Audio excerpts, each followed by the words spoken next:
¿Qué tal? Buenas tardes. Bueno, aquí estamos, desde el canal de TV del diario digital Conclusión, esta vez con un capítulo que siempre está vinculado con lo que nos pasa cotidianamente, con aquellos temas que nos preocupan, que hacen, digamos, la realidad de los argentinos del día a día. Uno se pregunta si tener que hablar de estos temas, eh, a ver, eh, a usted le aporta algo, uno se lo pregunta y pareciera ser de que el día a día siempre nos presta novedades que uno dice, bueno, ¿por qué no compartirlas con usted? ¿Por qué no contarles de cómo se suceden las negociaciones con el Fondo Monetario y qué cosas nuevas emergen o qué aparece? Nosotros podemos sospechar de que el fondo está bajando letra, de hecho así se reconoce, y el gobierno nacional está trabajando junto al Fondo Monetario Internacional para modificar la ley penal cambiaria y se dice, según el título, esto salió en ámbito, darle más poder al Banco Central de la República Argentina. Uno, mirando la historia, puede sospechar por qué se le quiere dar más poder al Banco Central de la República Argentina, fundamentalmente cuando usted observa a lo largo y el devenir de la historia que el Banco Central de la República Argentina, desde que lo hicieron los ingleses, es más un estorbo para los proyectos nacionales que la posibilidad cierta de que se encuentren políticas, al menos en términos financieros y cambiarios, respecto de lo que es lo que mejor le conviene a la Argentina y no lo que más le conviene a los grupos que se valen de la figura del Banco Central para establecer sus propias políticas y de esta supuesta aséptica y clorada imparcialidad, ellos estarían distribuyendo la situación, el poder, digamos, ¿no? Más o menos entre comillas, de cómo se van a manejar los negocios, las finanzas y ¿cómo se llama? El crédito público. Ahora, perdón, el crédito público no. Pero, ¿qué es lo que quiero decir? Vamos a tratar de centrarnos en mirar bien qué es el Banco Central. Vamos a estar hablando con Horacio Rovelli. Usted lo conoce, ha estado compartiendo muchas oportunidades este ciclo. Y creemos que es la persona idónea porque además fue funcionario del Banco Central. Entonces, ¿qué es lo que tendríamos que mirar o focalizarnos como para poder entender y decir, bueno, mire, nos están vendiendo pato por gallareta, como se dice comúnmente en Entre Ríos? Entonces, usted dice, bueno, a ver, ¿qué es esto nuevo que se traen? ¿Es más una imposición? ¿Es una iniciativa local? ¿Es una charla que espontáneamente apareció entre las negociaciones que se estaban dando entre el gobierno y el Fondo Monetario y por lo tanto esa espontaneidad dio lugar a esta idea? Y entonces dice, bueno, al menos por esta historia, como yo le decía, nos cabe esta sospecha. ¿Será que es una espontaneidad? No lo sé. Y que sea propuesto por acá, pues digamos, por la República Argentina, me preocupa mucho más que lo proponga el fondo. Usted sabe por qué le digo. Pues entonces es como ir a comprar con el manual del comprador al almacén de la esquina, del vendedor al almacén de la esquina, es decir, el manual del almacenero. Bien, con este breve introito y después con un montón de dudas más, le vamos a ir llenando de preguntas a Horacio Rovelli. Le damos la bienvenida. ¿Qué tal, Horacio? ¿Cómo te va? Buenas tardes. A ver. Y lo que vos decís del Banco Central es exactamente lo que está diciendo, exactamente. El Banco Central, sobre todo a partir de la reforma financiera de 1977, pero más que nada potencializado por la reforma del año 1992, por la nueva ley de carta orgánica del Banco Central de la República Argentina, ley 24.144, el Banco Central cumple dos funciones a la vez que son incompatibles. Por un lado es agente financiero del gobierno, o sea, el Estado se endeuda, el Tesoro de la Nación se endeuda y le pasa esos dólares al Banco Central porque el Estado paga en pesos, paga las jubilaciones, las obras públicas, menos la deuda externa, todo lo malo paga en pesos. Entonces le da los dólares al Banco Central, el Banco Central es el que utiliza esos dólares, el asiento contable es oro y moneda, que así se llama la cuenta, oro y divisas a billetes y monedas, oro y divisas a billetes y monedas, y esos billetes y monedas que se da al Estado, el Estado hace los gastos que tiene que hacer. Pero en vez de quedarse esa plata que es deuda del Estado argentino, como tiene esta segunda función de ser banco de bancos, le vende esa deuda, le vende la deuda, toda la emisión que está haciendo el Banco Central es deuda del Tesoro de la Nación. Toda la colocación de dólares que hizo durante la dictadura militar, después, y ahora con Macri, todo esto fue rifar la deuda externa argentina, vendérsela a los bancos y los bancos a su vez se lo vendieron a sus grandes clientes. Lo dice claramente Mauricio Macri en una nota que le hace el CNN de Estados Unidos, que dice, sí, nosotros le vendimos esa deuda para que se puedan ir del país. O sea, a confesión de parte, relevo de prueba. Esto es inadmisible y es legal, es inadmisible, es violento de inadmisible que es, y sin embargo legal porque la norma realizada en 1977 y profundizada por Domingo Felipe Cavallo en el año 1992 con la ley 24.244 permite esta aberración jurídica y esta aberración económica. A ver. Les deuda a los argentinos y se la vende a quien quiere el Banco Central de la República Argentina. Tiene plena potestad para darse a los bancos y los bancos tienen plena potestad para venderse a quien quiera, pero con una condicionante que no respetaron. Por suerte en el año 2000 se sacó una ley, que es la ley de encubrimiento y lavado de activos, que exige que los bancos le exijan a su vez a quienes compran dólares la procedencia de los activos, la procedencia de los fondos. Y en este caso concreto de la deuda externa argentina, recordémonos todos que durante la gestión de Macri la deuda aumentó más de 100.000 millones de dólares, unos 24.000 millones de dólares se utilizaron para pagar deuda vieja, 86.200 millones de dólares fue el acrecentamiento de la deuda. Esos 86.200 millones de dólares que acrecentó la deuda del Estado Nacional la vendió, la ripó el Banco Central de la República Argentina a los grandes bancos, y los grandes bancos se lo vendieron a sus grandes clientes, o compraron parte de ellos y le vendieron a sus grandes clientes. Bien. Esto está demostrado por el mismo Banco Central, el informe que hace y que presentó el 20 de mayo del año 2020 el presidente del Banco Central, Miguel Ángel Pese, que se vendieron a 100 empresas 24.679 millones de dólares. 100 empresas, 24.679 millones de dólares. Y ninguna de estas empresas, ni las dos primeras, la primera es Telefónica Argentina, que compró 1.200 millones de dólares, la segunda es Pampa Energía, que compró 903 millones de dólares. Ninguna de estas dos empresas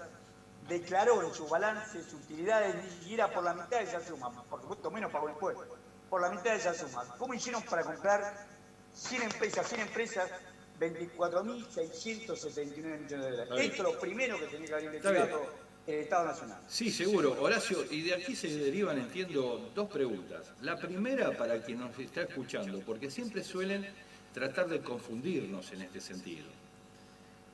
¿Todos los bancos centrales del resto del mundo hacen exactamente lo mismo que el Banco Central de la República Argentina?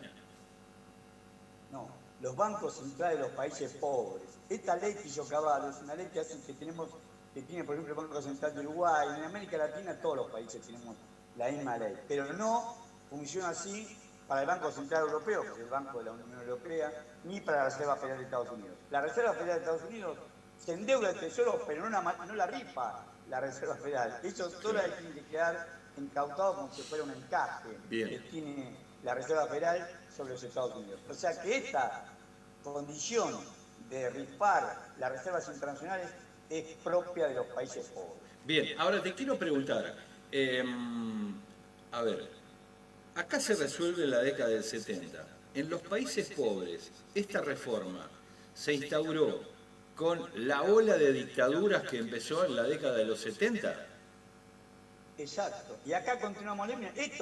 Esto por eso te digo es una aberración jurídica. Ni siquiera es una ley de la dictadura. Es cierto que, por supuesto, en la época del menemismo está un antecedente que la ley Barras, famoso hombre del derecho del menemismo, de las violaciones, de las privatizaciones, etcétera, etcétera. La ley Barras lo que dice es que cuando una ley de la dictadura militar no es cuestionada por el Estado, entonces esa ley es vigente. Por eso es vigente la ley 21.526, que es la ley de entidades financieras de la dictadura militar. Bien. Toda la reforma financiera de 1977 está vigente por esa disposición de lo que se llama la ley Barras. Perfecto. Esta aberración jurídica, te digo, por eso es una aberración jurídica y económica. No podemos nosotros aceptar un derecho de una violación flagrante del derecho como fue la dictadura militar. Bien. Sin embargo, se hace porque esa fue la idea. Es más, el secreto bancario, el artículo 3940 de la ley 21.526, que se ampara Miguel Ángel Pese y todo el director del Banco Central para no informar quiénes son los que compraron dólares, ese secreto bancario es hija de esa ley del año 1977 y sigue vigente.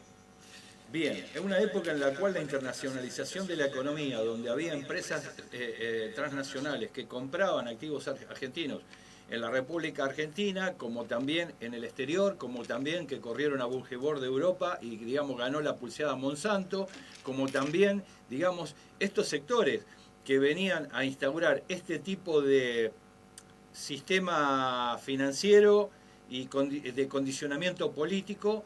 Yo lo que te quiero preguntar es esto: los funcionarios que estuvieron dentro del Banco Central, exceptuamos a Grispo, digamos, que estuvieron en el Banco Central, son perfectamente conscientes de que esto es así y que de los demás bancos, que es, en realidad lo único que se trata es de una caja negra en donde nada se tiene que saber y en donde la disposición de lo que hay allí adentro de alguna manera tiene que ser para favorecer a los grandes socios o a los grandes ricos del país, o a los que sacan el dinero del país. Esto lo saben los funcionarios del Banco Central. Totalmente de acuerdo, y son funcionales a eso. Es más, mirá, en 1974 el crédito sobre el PBI era el 45% del PBI. Total del crédito al sector privado era el 45% del PBI. Hoy no llega a ser el 11% del PBI. Antes, yo trabajaba en el sistema financiero, en un banco cooperativo, ¿verdad? Que era Banco Fundamental, en el barrio del Parque Patillo, acá en Buenos Aires. Sí. Y ese barrio le prestaba, venía la señora con la bolsita de las compras, la relación certificado de plazo fijo, y nosotros lo respetamos al hijo del almacenero que quería hacer una ampliación de la casa para poder vivir él con su familia en la casa del padre. Sí. O a un taller de gabanoplatía que necesitaba ampliar o comprar insumos. Reciclamos el crédito, y el crédito era el 45% del PBI y funcionaba. Vino la reforma financiera de 1977 y no, se entra a canalizar de todos los lugares de las provincias, sobre todo a los grandes centros urbanos donde está la gran centro de decisión. O sea, se empieza a centralizar el crédito en Buenos Aires, en Rosario, en Córdoba, en los puertos donde dan los sectores más ricos, en el medio de todo el interior. Vienen del interior a financiar a los ricos. No solamente eso, encima se concentra cada vez más en muy pocas empresas. Por eso te digo que el total, hoy el negocio de los bancos no es prestarle a los privados. Se dan vuelta y le prestan al Banco Central. Vos tenés más de 4 billones de pesos, unos 40.000 millones de dólares, casi 40.000 millones de dólares aquí por cambio oficial, más de 4 billones de pesos inmovilizados en LELIC, en pase pasivo, captan depósitos del público, se dan vuelta y lo prestan al Banco Central. El Banco Central le garantiza una tasa de ganancia por ser banco, por tener el sello, la patente de porte de ser banco, darse vuelta y prestarse al Banco Central. Por eso que solamente el crédito al sector privado es el 11%, es menos del 11%. O sea, el 11% es el registro más bajo de toda la historia. Y por este gobierno venía cayendo una picada con Macri. Con este gobierno cayó más todavía. Cae más, aumentaron más la ley y aumentaron más los pases pasivos. O sea, los créditos que los bancos se dan al Banco Central, y en medio lo que cayó fue el crédito al sector privado. Sí, pero para la vivienda, ahora, para las personas. Sí, ¿tiene algo que ver para poner, negro sobre blanco? ¿Tiene algo que ver la pandemia en esto? Nada, absolutamente nada. Lo hicieron exprofeso. Lo hicieron exprofeso ¿por qué? Porque la idea era tratar de que el Estado se financie internamente. O sea que el Banco Central, en el año 2021 el Banco Central financió el 3,7% del producto sí. al Tesoro de la Nación. Eso más o menos serían... El Producto Bruto Interno Argentino se calcula en 400 pesos, pero se calcula en 416.111 millones de dólares. O sea, se trata... 3,7% son casi 16.000 millones de dólares. Sí, claro. En pesos, les toca. Entonces, para que no haya inflación, vos tenés que absorber esa... Por eso va aumentando permanentemente la LELIC y los pasos pasivos. Van absorbiendo dinero y a cambio de esa absorción de dinero, el Banco Central financia al Tesoro. O sea, en vez de financiar a los bancos, lo financia el Banco Central, pero inmovilizando plata de los bancos. Y los bancos, ¿dónde lo sacan? De los depósitos. Por lo tanto, al no aumentar el volumen de depósitos en pesos, también en dólares, pero al no aumentar los depósitos en pesos, básicamente, eso hace que no haya cada vez menos financiamiento para el sector privado. Sí, te pido que te quedes ahí, que no te adelantes, Horacio, porque te corta la frente. Gracias. Entiendo tu pasión y sé que estos temas a vos te desbordan a veces. Digo, y te iba a preguntar del gobierno, pero te adelantaste. De alguna manera, digo, es como pensar que viene a ser una suerte de benefactor al producto en términos, digamos, de aportar al Tesoro, el Banco Central, alrededor del 3,1%, como dijiste. de lo que es el Producto Bruto, pero me parece que hay algo que queda en el camino, porque eso que deja como aporte da la sensación de que se trata ni más ni menos que del reparto de achura del festín colonial. Digamos, es como tomar lo que sobra.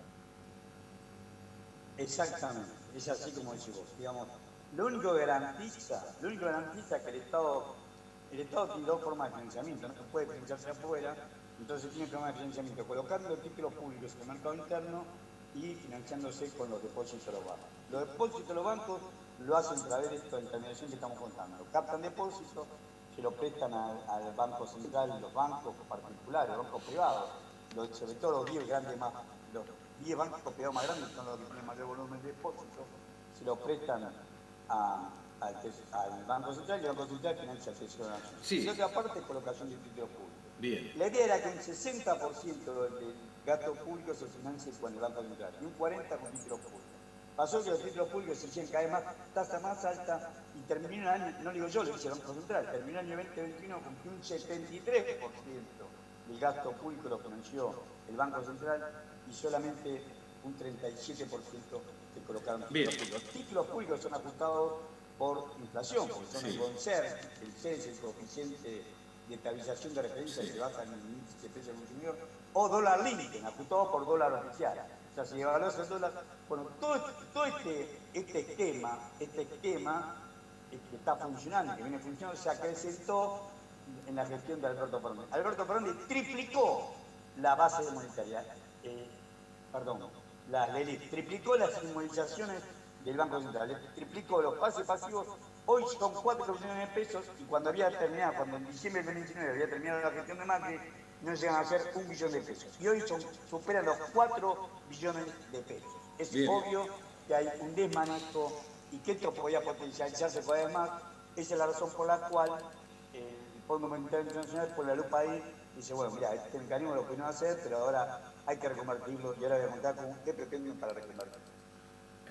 Entiendo.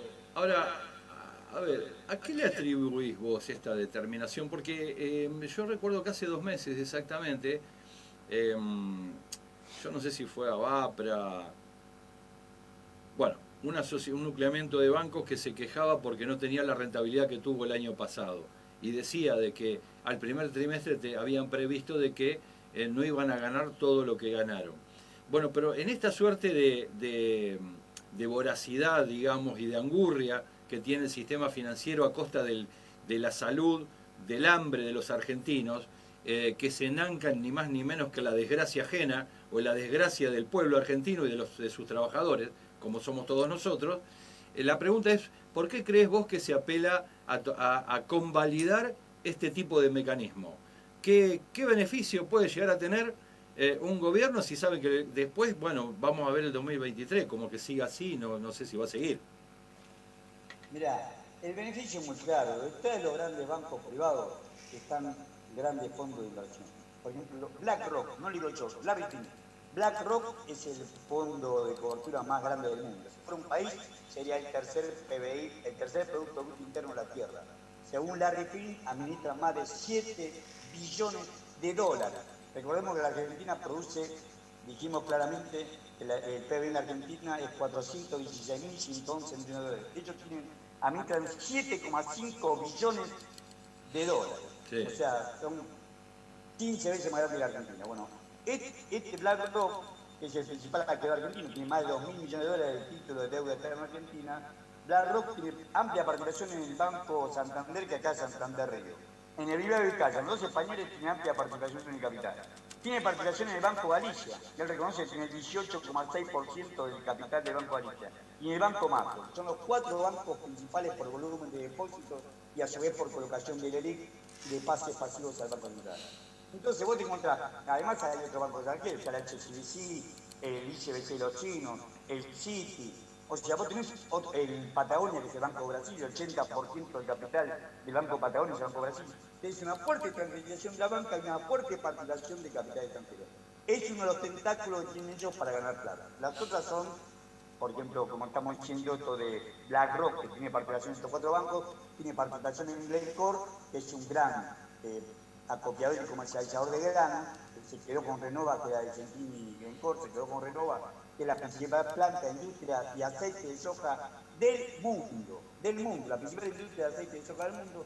Bueno, estos muchachos están participando ahí y también participa Glencore bajo la lumbrera. Bajo la lumbrera es una mina de oro, plata, cobre y otros metales, molibdeno y otros metales para Zona Negro en Catamarca. Y ahí tiene un 50%. O sea que los principales tentáculos de riqueza del país están ahí, está hablando.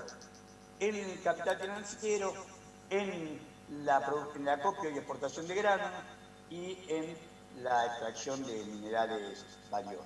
Bien. Horacio, está mucho más clara la postal de lo que representa el Banco Central para la República Argentina y prácticamente desde que se creó una herencia dañosa que nos dejaron los ingleses y que algunos poco hicieron como para que esta situación cambiara. También, digamos que después que nos lo donó Inglaterra, aquellos que estuvieron propensos a ser rastreros respecto de las demandas internacionales, entiéndase como por esto Videla, Macera, Agosti y José Alfredo Martínez de Hoz, fueron los que de alguna forma consolidaron este proceso de saqueo a la riqueza de la República Argentina.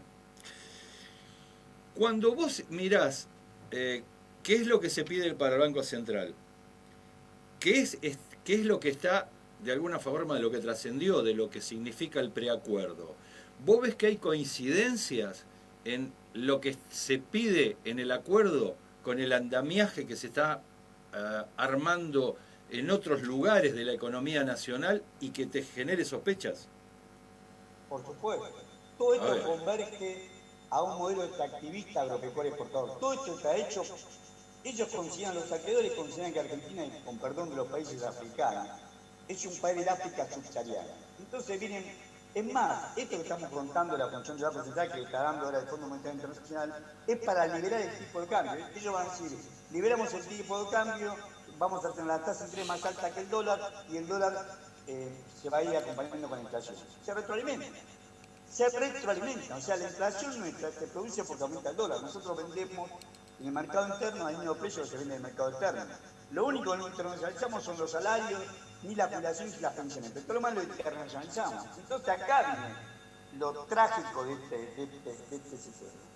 Ellos están diciendo, el Banco Central tiene que tener un tipo de cambio competitivo para garantizar exportaciones.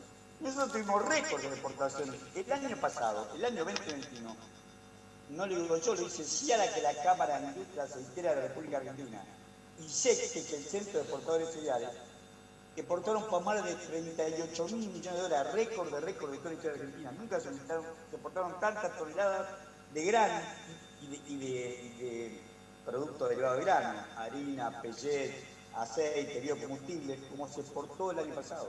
Récord de récord, más de 38.000 millones de dólares de ingresos. Ahora bien, ¿a dónde se fue esa plata? Se evaporó. O sea, el Banco Central, tuvimos el año pasado un superávit comercial, finalmente las exportaciones superaron las importaciones en 14.500 millones de dólares. El año 2020 la habían superado en 12.700 millones de dólares. En 2 años tenés más de 27.000 millones de dólares de superávit comercial y resulta que las reservas del Banco Central están en Sigua. No hay reservas para pagar 2.800 millones de dólares el 22 de marzo en la tercera cuota de capital que vence con el Fondo Monetario Internacional. No tiene el Banco Central, le puede haber tenido en 2 años un superávit acumulado de 27.200 millones de dólares, que es muchísima plata acá y en cualquier lugar del mundo. Sin embargo, no tiene los 2.800 millones de dólares de capital que vencen el 22 de marzo de la tercera cuota del Fondo Monetario Internacional. Es claro que lo que le están dando al Banco Central es el poder para subir el dólar y seguir saqueando a nuestra población. ¿Por qué? Porque al subir el dólar tenemos que vender nuestros activos y nuestros trabajos por menor valor.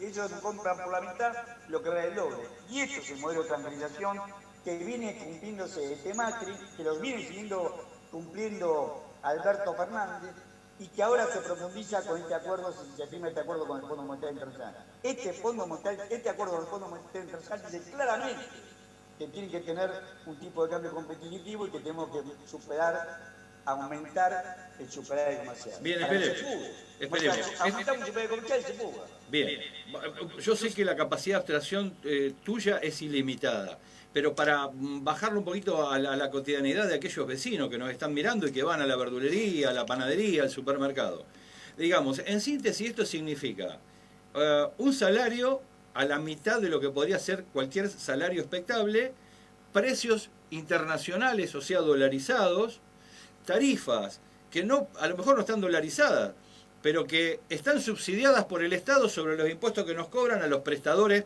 privados de esos servicios, y tampoco significa crédito blando para la pyme. Más o menos eso. Es eso, es tal cual lo que está diciendo. Es más, cuando esta señora que dice que va a compra la botella de aceite cocinado de litro y medio de aceite de girasol, que se produce acá, el girasol está acá, se prensa acá, se envasa acá, se manda a 10.000 kilómetros de distancia a Ámsterdam, que es el puerto de entrada de Europa, y en Europa se vende a 1,75 euros. Nosotros estamos pagando acá 280, 290, 300 pesos botellita. Recordemos que el euro está 15% más caro que el dólar. Sí. 2 dólares. Ya están tomando un tipo de cambio de 140 pesos. Ya están tomando. Cuando la venden a nosotros, esa botellita que afuera la venden a 1,75 euros, el equivalente a 2 dólares, nos venden a nosotros a 290, 300 pesos, ya están tomando un tipo de cambio de 140 a 145 pesos. Ya lo están tomando. No importa que el Banco Central diga que el mercado, que el oficial es 112. Y lo van a ir llevando a los 140 dólares, a 140 pesos el dólar, porque ese es el tipo de cambio vigente en la operatoria comercial. ¿Esto qué significa? Significa que aumenta el precio de los productos. Nosotros pagamos el kilo de asado 1.000 pesos, porque los chinos que nos compran la red entera, cuando vos ves la proporción, la división de cuánto sale el asado, la pagan más de 1.000 pesos. Entonces dicen, mirá, si yo te la vendo a vos a 1.000 pesos, te perdí plata, porque si la vendo a menos, yo se lo puedo vender a los chinos a más de 1.000 pesos el kilo. Por eso te la vendo a vos, mercado interno. Está claro. Está claro y lo hemos hablado. Respecto a todos estos 9, 10 millones, 11 millones de personas que alquilan, que no tienen su casa y que entran en una ciudad, en una situación angustiante. ¿Qué le pasa? ¿Por qué el mercado inmobiliario con esta situación se distorsiona demasiado? ¿Qué expectativa genera? ¿Cómo impacta a los inquilinos? Contame.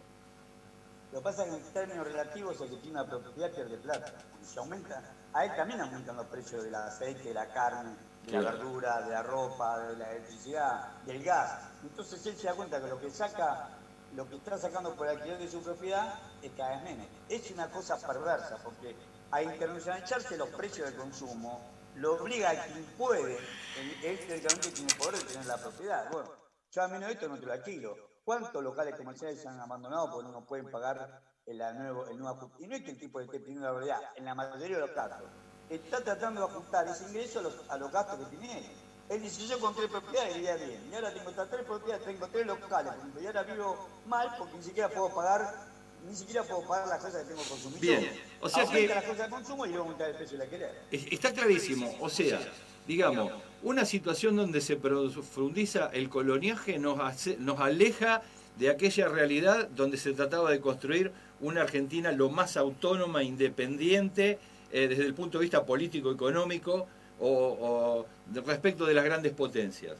Mi pregunta es esta: visto el mundo, digamos, vista la situación de cómo es la disputa entre los grandes bloques que pugnan por la hegemonía mundial, es un momento de enfrentamiento. O sea, cuando hay mucho enfrentamiento, mucho negocio no se puede hacer, excepto que vendas armas. Pero quiero decir esto: en esta disputa interimperial, como se dice comúnmente, vamos a definirlo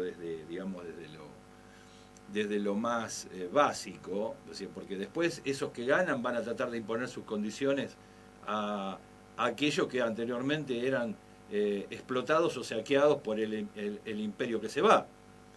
Entonces, me pregunto, dada la situación internacional y esta firma del acuerdo con el Fondo Monetario, en donde la letra chica ya es más que preocupante, y la letra grande, si la letra grande es así, no imagino que será la letra chica. ¿Qué expectativa nos podemos hacer o cómo nos podemos defender los argentinos respecto de este acto prácticamente societario en la cual se nos deja en este tipo de condiciones?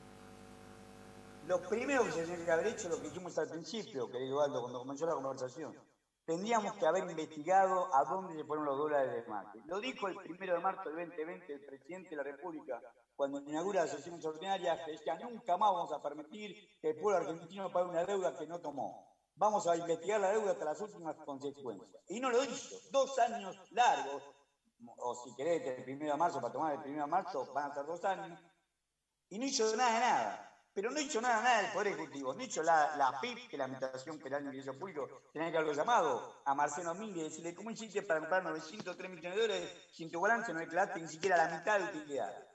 Así con las 99 empresas restantes. Tenía que haberlo hecho por lo menos con las 100 empresas, empezar con eso.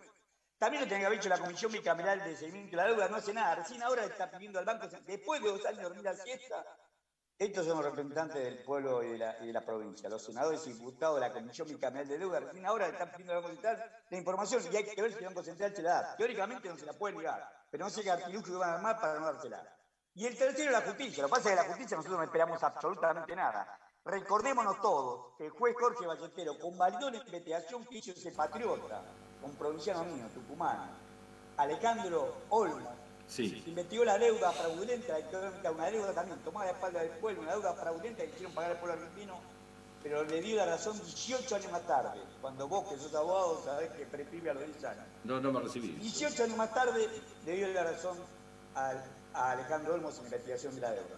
Por acá tenía el libro, porque para cómo trato de masoquearme a veces y me pongo a buscar el libro, no sé dónde lo dejé. Sí. Somos espontáneos acá, aclaro. Acá tengo el libro. Horacio. Acá tengo el libro de ese patriota que fue Alejandro Olmos. Este libro lo convalió el juez Jorge Ballestero, pero en el año 2000, y él lo terminó en 1982. Esto es lo que nos va a pasar. A vos y a mí nos van a decir, estos dos políticos tenían razón, esta ley es una deuda fraudulenta y no se investigó. Pero hasta ahí cuando me da razón, 10 años más tarde... A ver, Horacio, es cierto. 10 años más tarde de la prescripción seguro. Es cierto, Horacio, entre nosotros, porque nadie nos ve ni nos escucha. A ver. Al ministro negociador, vamos a llamarle, no lo vamos a nombrar, pero el ministro negociador con el fondo, ¿se le escapó que el expresidente Taft hablaba de la deuda odiosa siendo presidente de los Estados Unidos? Acá hay muchos que se hacen los burros, muchos que no quisieron realmente negociar nada, parece. Y lo único que querían era cosmética para poder ser presentada. A mí esto no me divierte decirlo en estos términos, no me pone contento. Pero me da la sensación de que habiendo lo que había, cuando hablamos con Alejandro Olmos, nos dijo que había una legislación, no me recibí, Horacio, claro. Pero me llama la atención porque dice de que investigando documentos internacionales encontró que en 1945, con esto de la creación del FMI, digamos, del Tratado de Bretton Woods, cuando un organismo internacional sabe que, a sabiendas va a generar un daño, como sabía el FMI, que esta deuda que había pautado Mauricio Macri de pagarlo en estos términos, 20.000 millones de dólares en 2 años, 19.000 y 17.000 millones en un año, sabían tanto el Fondo Monetario Internacional como Mauricio Macri que esto no se podía pagar. La respuesta la tiene la persona que nos está viendo de otro lado. Esto es un armado para dejarnos ahorcados, atados a las finanzas internacionales y si es posible no liberarnos nunca más. Esto es lo que hizo el gobierno de Mauricio Macri. Perfecto. Ahora el ministro Guzmán se fue a negociar, sabía de la existencia en términos normativos de lo que fue el Tratado de Bretton Woods y sabía que fue el presidente de Estados Unidos, estamos hablando de Taft, que en la década del 20 habló por primera vez de una deuda odiosa. Es decir, si todo esto estaba a la mano, uno se pregunta, teniendo herramientas o la defensa o ensayar una suerte de defensa como para pelear lo que más se pueda, no estuvo sobre la mesa. Usted me va a preguntar, quien nos está viendo, ¿usted vio qué es lo que le dijo Guzmán? No, le cuento, yo lo que sí sé es lo que me dijo un senador, porque todo el que nos está viendo sabe que Conclusión cubre el Congreso Nacional, y lo que nos dijo fue, Chodos se reunió con la bicameral de seguimiento de la deuda pública, y él dijo que jamás nunca pidió el ministro Guzmán 20 años, porque sabía que como los estatutos del fondo solamente reconocían 10 años, él no lo pidió por ese motivo. La pregunta de uno de los diputados que estaban en la bicameral sobre el Chodo fue, pero perdón, también sabía el fondo que no podía prestar el monto de dinero que prestó. Sin embargo, el fondo lo prestó a sabiendas de que eso era algo que no podía hacer. Entonces yo pregunto, a ver, ¿a qué está jugando este muchacho? Porque, bueno, está bien, no son gente que busca el bronce, más bien, digamos, una cosa de esta. Entonces decir, bueno, si esto genera una suerte de reacomodamiento en el mundo entre los funcionarios, sea del partido que sea en la República Argentina, y los que quedamos levantando la momia de Tutankamón somos nosotros. Opino lo mismo que vos. Y me hago la misma pregunta que vos. No puedo responderte, pero si el árbol... Pero es muy dañino, Horacio. Son una máquina de hacer daño. Es decir, o tienen mucho miedo con quienes hablan, pero vos, a ver, bueno, qué sé yo te diría, mira, no te propongas más para, qué sé yo, conducir los destinos del país. No lo hagas más. Gracias, porque a este costo ya lo vimos a Macri. Uno espera que el gobierno revierta algunas políticas que está llevando adelante, pero bueno, vos estás mucho más cerca y con mucho más conocimiento, más eficiencia, más idoneidad que yo para opinar que, bueno, leo por arriba lo que vos me decís. Pero, ¿por qué tanto daño? Mirá, por eso, esa es la parte yo no te la puedo contestar, porque ya te diría, yo lo que te puedo contestar es lo que tengo de experiencia, ¿verdad? Tengo 37 años leyendo el presupuesto nacional, 37 años que no es un día. Y cuando uno ve el presupuesto nacional y ve lo que se propone de recorte del presupuesto nacional, pues chiste, este tipo tan loco. Vos no podés hacer... El presupuesto nacional es en pesos, pero sería equivalente a unos 83.000 millones de dólares. El 23% del PBI. Es en pesos, repito, pero unos 83.000 millones de dólares. Y ellos quieren bajarlo. Quieren bajar 3,7%, o sea, quieren bajar 14.000 millones de dólares. Es imposible. Tienen que reducir salarios, reducir jubilaciones y pensiones, reducir los subsidios, hacer, en vez de que haya plan de asignación universal por hijo, que sean específicos para que sean poquitos y lo que quieran ellos. Y encima de todo ese ajuste le dan a los que exportan, porque esto es lo peor, ajustan en todos lados, por 14, en pesos equivalente a 14.000 millones de dólares que es el ajuste que están pidiendo para este año 2022. Pero a los que no tienen necesidad de financiamiento les promocionan al proyecto del Consejo de Agricultura Argentino que firmó el 30 de septiembre y dio el Poder Ejecutivo, firmado por Alberto Fernández, por Juan Mansur y por el ministro de Agricultura, Ganadería y Pesca de la Nación, Julián Domínguez. Promocionan, le dan estabilidad fiscal, o sea, no se puede aumentar las retenciones hasta el 2025. Le dan estabilidad fiscal por 20 años a las hidrocarburíferas. Continúan con la ley minera de estabilidad minera de 30 años que le había dado Menem en 1993. Y encima a la industria automotriz se incrementa la exportación de autos, lo que van a hacer porque hoy la mano de obra medida en dólares de los trabajadores argentinos es más barata que la de Brasil. El peor industrial argentino cobra menos en dólares, medido en dólares que en Brasil. Vamos a exportar más autos, también lo promocionan y le bajan la retención.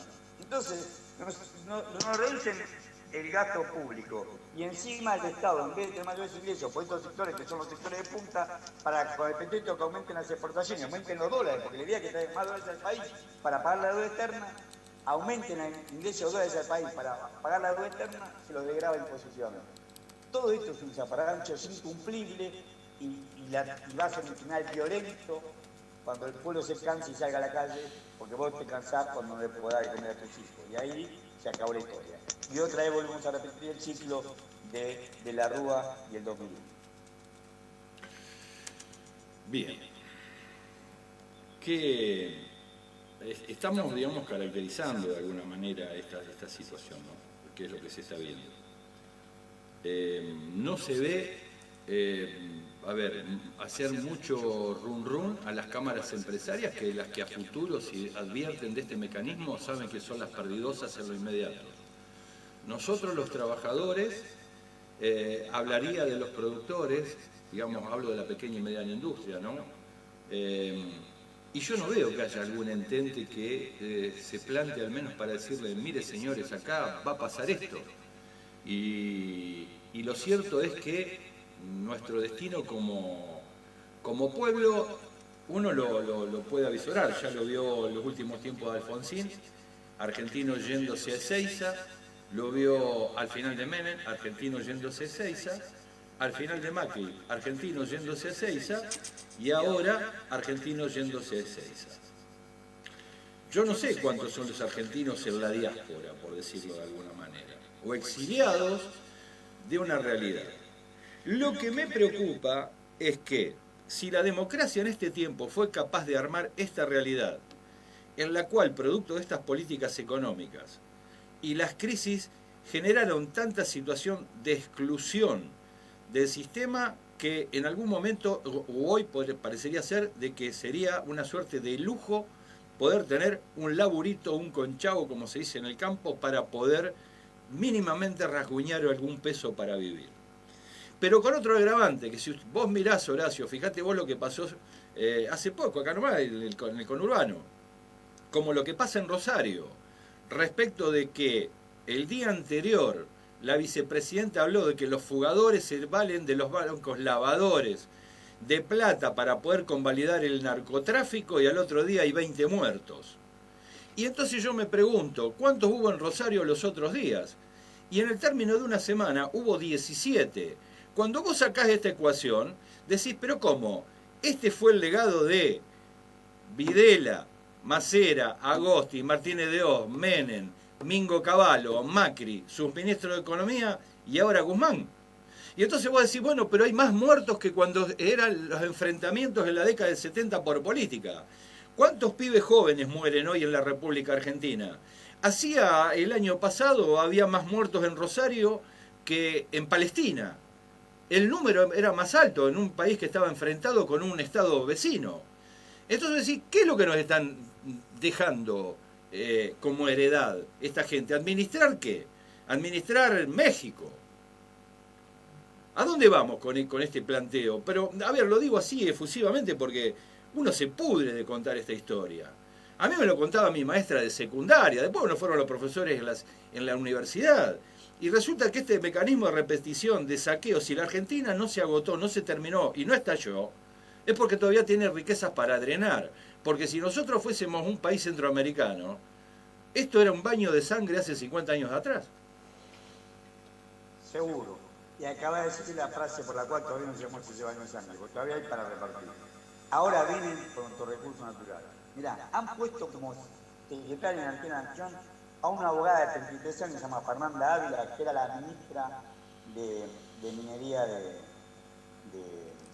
Catamarca. Bien. Por supuesto, vinculado a Rosario, o sea que ahí son 31 familias, todas vinculadas a Rosario. Catamarca sigue siendo tan pobre como siempre. Sin embargo, se hizo la explotación, así lo advierto, debajo de la hombrera y no se sabe cuánto oro sacaron. Sí, por declaración jurada, el total de las minas de oro en la Argentina exportaron el año pasado 62.000 kilos de oro. 62 toneladas de oro exportó Argentina. Se exporta casi tanto oro como carne. Eso sí, el oro está callado y en silencio. No pagan nada de impuestos, porque pagan por utilidades declaradas. Le dan prerrogativa 5 años para no pagar impuestos de ganancia. Amortizan. Compran un producto en 50 años y lo pueden amortizar contablemente en 25. Lo compran en 10 y lo amortizan en 5, con lo cual aumentan sus costos contables. Todo tipo de preventa, más la ley de estabilidad minera, que no le puedes aumentar los impuestos. Y esta piba, esta abogada que es la secretaria actual de Minería de Nación, va a Inglaterra y le dice Inglaterra a los ingleses, le dice, la Argentina tiene un 80% de su territorio no explorado. Una capacidad potencial para producir oro, cobre, hierro, plata, litio y otros minerales raros. Le ofrece el negocio a los ingleses. Está bien. Esto es alevoso. Esto es lo alevoso de lo que estamos viendo. Todavía no es un baño de sangre porque hay plata para sacar.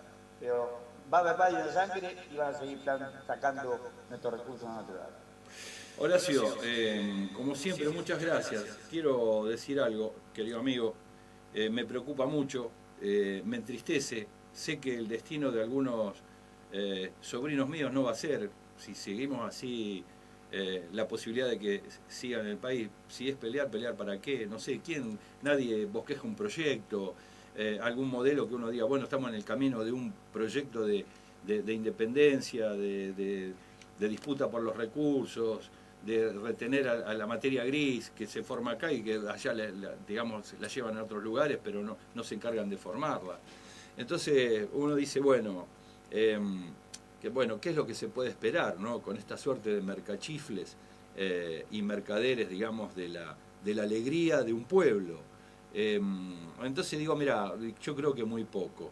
Habrá que ver qué es lo que decide la gente. Nosotros podemos hablar y dar todos estos datos y quien nos está viendo del otro lado decir, bueno, mira, esto me gusta mucho o poco. Pero lo cierto es de que sigue la historia repitiéndose desde que vinieron a llevarse por primera vez el tasajo, el cebo, y estamos hablando un poco antes con los Borbones, cuando eran las Provincias Unidas del Río de la Plata. De Francia pasó a Inglaterra el saqueo, de Inglaterra a Estados Unidos, y de Estados Unidos ahora veremos qué es lo que pasa, cómo podemos resistir los embates. Inglaterra, digo, también, como pasó después de Rivadavia. Bueno, es la historia de nuestro país, la historia de la colonia, es la historia de la dependencia, es la historia del sufrimiento, es la historia de la confrontación y es la historia de aquellos sectores que siempre quisieron ser los intermediarios entre la riqueza que produce el pueblo y los saqueadores de afuera. Esto no se puede leer de otra manera y lo decimos así aunque no nos guste, porque no podemos seguir hablando pavada, no, porque el detalle y otra cosa. Pero para quien nos está viendo, te digo que este capítulo se terminó. Lo cerró Horacio Robelli. Y con este cierre te damos el agradecimiento como siempre, Horacio, de participar en el ciclo y de alguna forma compartir tu pensamiento, tu mirada, tu análisis y tus años y tu vocación, digamos, de servicio que le has tenido y muchos dan fe de eso. Así que te mando un fuerte abrazo y muchas gracias. Gracias, Aldo. ¿Sabes que la agradecido soy yo que me deje participar en tu programa? Por favor, gracias, por favor. Después vos me pagás el café a mí, yo te lo pago a vos. Nos invitamos recíprocamente en el mismo acto. Bueno, te mando un abrazo, nos estamos viendo. Bueno, escuchamos a Horacio Robelli. Yo creo que mucho para ampliar no hay, mucho para decir no hay. Hemos sido lo más claros posible. Sé que a muchos no les debe gustar esto, pero bueno, problema de ellos, porque saben que la Argentina no es solo tuya, vos que te gusta saquearla. También tenemos derecho a vivir nosotros. Y si te molesta lo que decimos, bueno, yo también te quiero decir que también lo siento mucho, porque además de saquearnos y de condicionarnos la vida, tampoco querés que te digan nada.